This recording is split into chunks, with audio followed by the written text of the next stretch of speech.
नमस्कार। इंडोफिल कंपनी की ओर से टीम एकलव्य यहाँ सीआई द्वारा आयोजित नेशनल लेवल कंपटीशन में उपस्थित सभी साथियों और जजेस का हार्दिक स्वागत करते हैं। मैं भावेश कापड़िया, टीम एकलव्य का लीडर, टीम से आपका परिचय करवाता हूँ। मैं धर्मेंद्र पटेल। मैं योगेश पटेल। मैं राजेश सोडालिया। मैं भरत रावल। और हमारे टीम के साथ एज टीम फैसला ग्रुप में मिस्टर आरिफ सैयद भी हाजिर है और हमारी प्रेरणा के स्टोर रहे थे मिस्टर हितेश अकबरी और मिस्टर उमेश चौधरी, जिनका अनुभव और साथ पूरे प्रोजेक्ट के दौरान सदा हमारे साथ बना रहा। मित्रों, आइए मैं आपको अपनी कंपनी के बारे में बताता हूँ। हमारी कंपनी का विजन है global leader in growth with customer success. हमारी 5 कोर वैल्यूज है, जिसमें कि customer success, knowledge, personality, team work, velocity. इसलिए आइए मैं आपको केके मोदी ग्रुप के बारे में बताऊँ। केके मोदी ग्रुप 4 भिन्न क्षेत्रों में कार्यरत ग्रुप है, जिसमें एक केमिकल सेक्टर, जहाँ हमारी अलग अलग 5 कंपनियां आई हुई है। पहली है केमिकल इंडोफिल का थाने यूनिट, जो मैंगोजेब और उसके फॉर्मुलेशन प्रोडक्ट बनाती है। दहेज गुजरात में स्थित इंडोफिल यूनिट 1 जो मैंगोजेब और उसके फॉर्मुलेशन प्रोडक्ट बनाती है। इंडोफिल यूनिट 2 जो एग्रो सिंथेसिस प्रोडक्ट बनाती है। इंडोफिल यूनिट 3 जो मैंगोजेब और स्पेशलिस्ट केमिकल बनाने के लिए जा रही है। इंडोकेजिन जो कार्बन डाइसल्फाइड बनाती है और जो हमारा मैंगोजेब बनाने का एक की रॉ मटेरियल भी है। मित्रों, हमारी कंपनी इन सर्टिफिकेट के अधीन कार्यरत है। ISO 9001:2015, ISO 14000 2015, OSA 17001 2007, ISO 14064 2012। Success certified by टूसुक। आइए मैं आपको हमारी टीम के बारे में बताना चाहता हूँ। 20 अगस्त 2016 को हमारी टीम की नींव रखी गई। अब तक हम लोग इस 1.5 साल के कार्यकाल में 40 दिन की टीम मीटिंग कर चुके हैं और इसमें हमने 16 समस्याओं को आइडेंटिफाई किया और उन्हीं में से 3 समस्याओं का अब तक समाधान भी ला चुके हैं। मित्रों, आइए मैं आपको एकलव्य टीम की अचीवमेंट के बारे में बताता हूँ। अब तक हमारी टीम को 2017 में सीआई स्टेट लेवल कॉम्पिटिशन में सेकंड ऑर्डर प्राइज हुआ था। उसी साल QCFI में गोल्ड भी मिला है।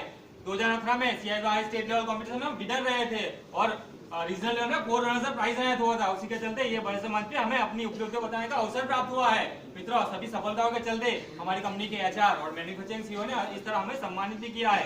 मित्रों, पूरा प्रोजेक्ट को हमने क्वालिटी सर के 12 जादुई स्टेप से पूरा किया है। यहाँ हमने हमारे प्लान में बार बार आने वाली समस्या की पहचान की।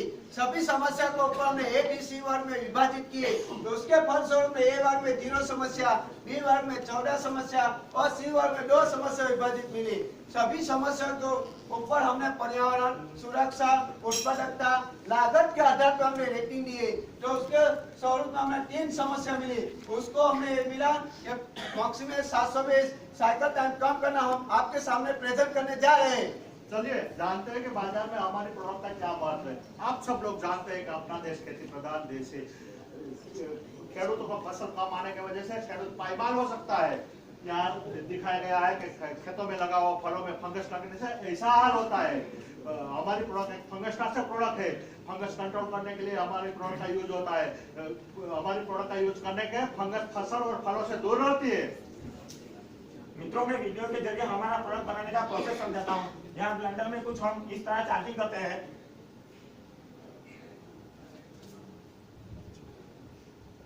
सेकंड स्टेज में हम ब्लेंडर में लगे हुए रिगिल साफ द्वारा उसका मिक्सिंग करते हैं। थर्ड स्टेज में हम in house quality control lab में HPLC द्वारा उसका एनालिसिस करते हैं। और लास्ट स्टेज में जब रिजल्ट हो किया जाता है तो उसको जरूरी पैक साइज में अलग अलग पैकिंग करते हैं।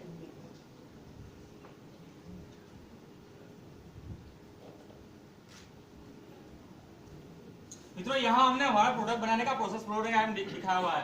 यहाँ फर्स्ट पॉप लगे हुए चार्जिंग होकर से हम सभी रो मटेरियल को चार्ज किया करते हैं। उसको ब्लेंडर में अच्छी तरह से मिक्स करने के बाद रिजल्ट स्पेसिफिकेशन के अंदर आने के बाद वाइब्रो द्वारा अलग अलग पैक साइज में बैग में पैक किया जाता है। चलो जानते हैं कि हमारी समस्या क्या थी और कितनी बड़ी थी और समझते हैं। यहाँ हमें हमारा बेस साइकिल टाइम दिखाया गया है। बेस साइकिल टाइम ज्यादा होने की वजह से हम सालाना 960 टन ही प्रोडक्शन निकाल सकते थे। बेस साइकिल ज्यादा होने से समस्या क्या रही थी? मैन पावर कॉस्ट बढ़ रही थी। अरे यूटिलिटी कंजप्शन भी बढ़ रहा था। कस्टमर को प्रोडक्ट टाइम से नहीं मिल रहा था। हमारी प्रोडक्ट की मार्केट में सस्टेनेबिलिटी कम हो रही थी।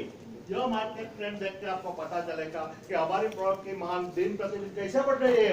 2015-16 में 350 मेट्रिक टन का सेलिंग किया था, वो बढ़ के 2017-18 में 1250 मेट्रिक टन का सेलिंग किया।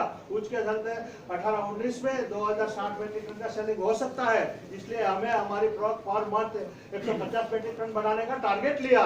समस्या को गहराई से समझने के लिए हमने पिछले 30 बैच का टाइम साइकिल का एनालिसिस किया, जिससे हमें यह रीजन मिले कि 30% समय हमारा चार्जिंग में जा रहा था, 20% समय हमारा एनालिसिस में जा रहा था और 50% समय हमारा पैकिंग में जा रहा था। बाद में हमने हमारे टारगेट को 3 छोटे छोटे गोल में विभाजित किया। पहला गोल हमने ये लिया कि चार्जिंग टाइम 6 घंटे से कम करके 4 घंटा करना। दूसरा गोल हमने ये लिया कि एनालिसिस टाइम 6 घंटे से कम करके 4 घंटा करना। और तीसरा गोल हमने ये लिया कि पैकिंग टाइम 15 घंटा से कम करके 9 घंटा करना। मित्रों, हमारी प्रोसेस का 80% टाइम चार्जिंग और पैकिंग में जा रहा था, जिसमें रोज बरोज काम करने वाले कॉन्ट्रैक्ट वर्कर जुड़े हुए थे और उन लोगों को काम करने में क्या कौन कौन सी समस्या आ रही थी ये जानने के लिए उन लोगों से बातचीत करना तो हमको जरूरी था। इसके लिए हमने गेम्बा का उपयोग किया और गेम्बा पे जाके हमने उन लोगों से बातचीत की तो उन्हीं लोगों से हमें कई सारे सजेशन मिले। यह समस्या का समाधान करने के लिए हमने आइडिया जनरेशन का एक टूल उपयोग किया जो है काइजन। मित्रों, हमारी कंपनी में काइजन के लिए एक अलग से ऑनलाइन पोर्टल है जिसमें हर महीने अलग अलग थीम पर हमारे सभी एम्प्लॉइज से काइजन लिए जाते हैं। हमने भी हमारी समस्या के ऊपर हमारे एम्प्लॉइज से काइजन लिए जिसमें बहुत सारे सजेशन मिले। जैसे आप मित्रों जानते हैं कि डॉक्टर काओरू इशिकावा की देन फिशबोन डायग्राम जो समस्याओं के संभावित कारणों की पहचान करने और अंत में मूल कारणों की पहचान करने में ये टेक्निक बहुत ही कारगर मानी जाती है। इसलिए हमने हमारी समस्या का हल ढूंढने के लिए फिशबोन डायग्राम तैयार किया जिसमें man, machine, method, environment, material और मेजरमेंट से चलते कई संभावित कारण निकल के आए। मूल कारणों की पहचान करने के लिए हमने सभी संभावित कारणों का वैलिडेशन किया जिसमें ये रिजल्ट सामने आए। मित्रों, वैलिडेशन करने के बाद जो भी मूल कारण निकल के आए हमने उसको प्रायोरिटाइज किया। स्टोरेज ऑफ चार्जिंग को 1 नंबर दिया, हाई टाइम ऑफ एनालिसिस को 2 नंबर दिया, हाई पैकिंग टाइम को 3 नंबर दिया और स्मॉल बैच साइज को 4 नंबर दिया। बाद में हमने हर एक मूल कारण पे वाई एनालिसिस भी किया। चार्जिंग में ज्यादा टाइम क्यों लग रहा था? क्योंकि चार्जिंग छोटे छोटे बैक साइज से करना पड़ता था। क्यों? क्योंकि हमारे पास जंबो चार्जिंग की सुविधा नहीं थी। हमारा रूट कोर्स ये निकल के आया कि हमारे पास जंबो चार्जिंग की पर्याप्त सुविधा नहीं थी। हमने दूसरे मूल कारण पे वाई एनालिसिस किया। एनालिसिस में ज्यादा टाइम क्यों लग रहा था? अरे एक ही बेच का बार बार सैंपल देना पड़ता था। क्यों? अरे निर्धारित मापदंड से बाहर जा रहा था। क्यों? अरे ब्लेंडर में प्रॉपर मिक्सिंग नहीं होता था। हमारा रूट कोर्स ये निकल के आया कि ब्लेंडर में अच्छे से मिक्सिंग नहीं हो रहा था। इसी तरह हमने चारों मूल कारण पे वाई एनालिसिस से उसको रूट कोर्स निकाले और उसके ऊपर कुछ ना कुछ गतिविधियां तैयार की। मित्रों, हमने सभी टीम मेंबर में आपस में बैठ कर सभी गतिविधियों को अपने कार्यशैली के हिसाब से अपने बांटा और हमारा एक बार चार्ट बना तैयार किया और उस बार चार्ट को सप्ताह दर सप्ताह हमारा प्रोजेक्ट समय मर्यादा में ही खत्म हो उसकी पुष्टि के लिए उसको सप्ताह दर सप्ताह उसकी रिव्यू भी किया।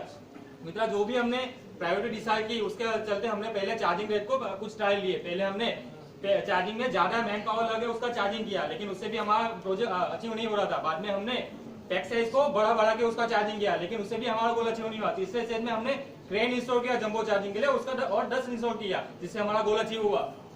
आप यहाँ वीडियो में देख सकते हो कि हमारा रॉ मटेरियल का चार्जिंग पहले इस तरह से होता था। क्रेन इंस्टॉल करने के बाद हमारा रॉ मटेरियल का चार्जिंग कुछ इस तरह से होने लगा।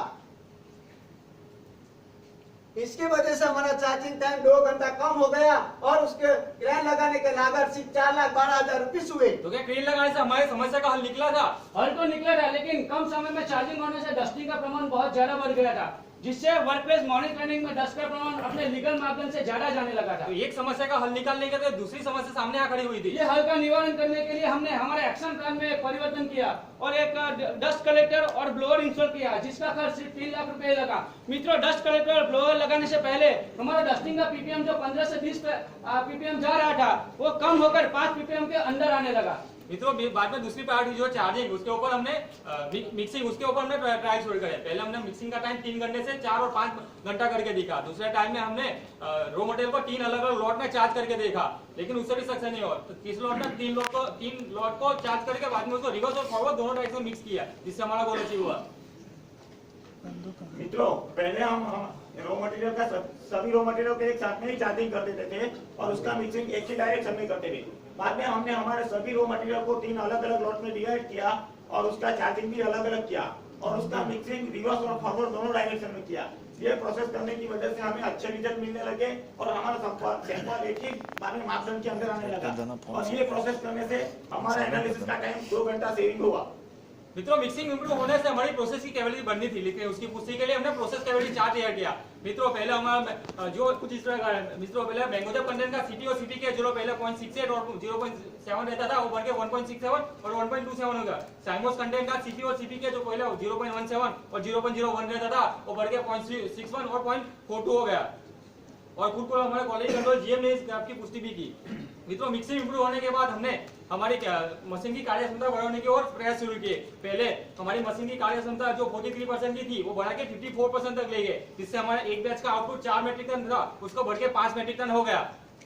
पैकिंग स्टेज में हमने पहली टर्न में हमने सभी एनवी एक्टिविटी को हटाया, दूसरे टर्न में हमने वाइब्रो मोटर का डायरेक्शन चेंज किया, तीसरे टर्न में हमने वाइब्रो मैच साइड को बढ़ाया, चौथी टर्न में हमने अल्ट्रासोनिक वाइब्रो इंस्टॉल किया और ट्रायल डेटा के बाद सभी डेटा के हमारा पैकिंग टाइम 3 घंटा कम हो गया और उसका खर्च हमको 5000 रुपीज मिले। तो मित्रों 2 सेशन इम्प्लीमेंट करने के बाद भी हमें पैकिंग का टाइम और कम नहीं करवा रहे, लेकिन मार्केट की डिमांड को पूरा करने के लिए हमने तीसरा सेशन जो था अल्ट्रासोनिक वाल्वो उसके ऊपर प्रयत्न शुरू किए। लेकिन अल्ट्रासोनिक वाल्वो की इनिशियल कॉस्ट बहुत ज्यादा होने के चलते हमने पहले उसको रेंट बेस पे ही परचेस किया। यहाँ हमने अल्ट्रासोनिक वाल्वो की इफेक्ट दिखाई हुई है।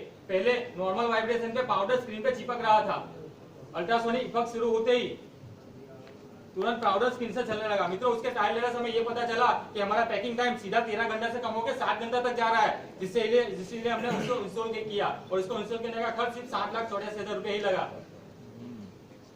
मित्रों हमारी टीम की लगातार 10 महीने की वजह से हमारा जो बैच साइकिल टाइम पहले 30 घंटे का था वो कम होके 18 घंटे का हो गया और हमारा बैच का जो आउटपुट पहले 4 मेट्रिक टन था वो भी बढ़ के 5 मेट्रिक टन हो गया।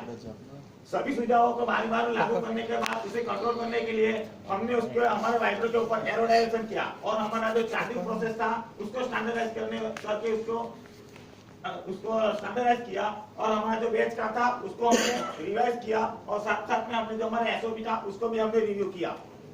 तो यहाँ हमने हमारा प्रोजेक्ट का एक्चुअल बार चार्ट दिखाया हुआ है, जहाँ कुछ एक्टिविटी हमने समझ में आया था कि अंदर खत्म हुई, कुछ समस्या के चलते कुछ एक्टिविटी को हमें ज्यादा समय लगा, लेकिन नेक्स्ट प्रोजेक्ट डिले ना हो उसके लिए जो भी समस्या है उसकी यहाँ हमने समीक्षा की।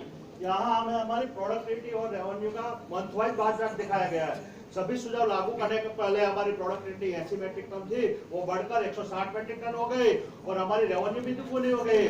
वो सभी सुझाव लागू होने की वजह से हमारी कंपनी को टैंजिबल बेनिफिट कुछ उस प्रकार मिला।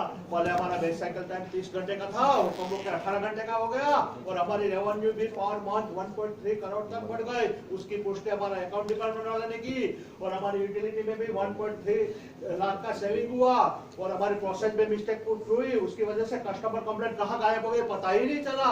और इंटेंजिबल बेनिफिट कुछ इस प्रकार है, कंपनी का ब्रांड नेम बढ़ा, सभी कस्टमर सेटिस्फाई हुआ, एम्प्लॉय का मोरल बढ़ा और हमारी क्वालिटी टूल्स की टीम के क्वालिटी टूल्स के बारे में नॉलेज भी बढ़ा। मित्रों हॉरिजॉन्टल डिप्लॉयमेंट एक कम समय में ज्यादा मुनाफा लेने वाली टेक्निक है, इसलिए हमने अपने प्रोजेक्ट के सभी सुझाव को बाकी की तीनों लाइन में हॉरिजॉन्टली डिप्लॉय किया। मित्रों पूरे प्रोजेक्ट के दौरान इस तरह हमने क्वालिटी टूल्स का उपयोग किया। पहला था कंट्रोल चार्ट, दूसरा था बार चार्ट, तीसरा पाई चार्ट, चौथा काइजर, पांचवा फिशबोन डायग्राम, छठा वाइवा एनालिसिस। हमारी सभी उपलब्धि के बारे में हमें सभी एम्प्लॉय को बताया और उसको प्रोत्साहित किया। उसकी वजह से हमारी क्वालिटी सेक्टर की गाड़ी में वेलोसिटी और एक्टिव नाम का 2 पहिया और जुड़ गया। उसकी वजह से क्वालिटी सेक्टर की गाड़ी की रफ्तार तेज हो गई।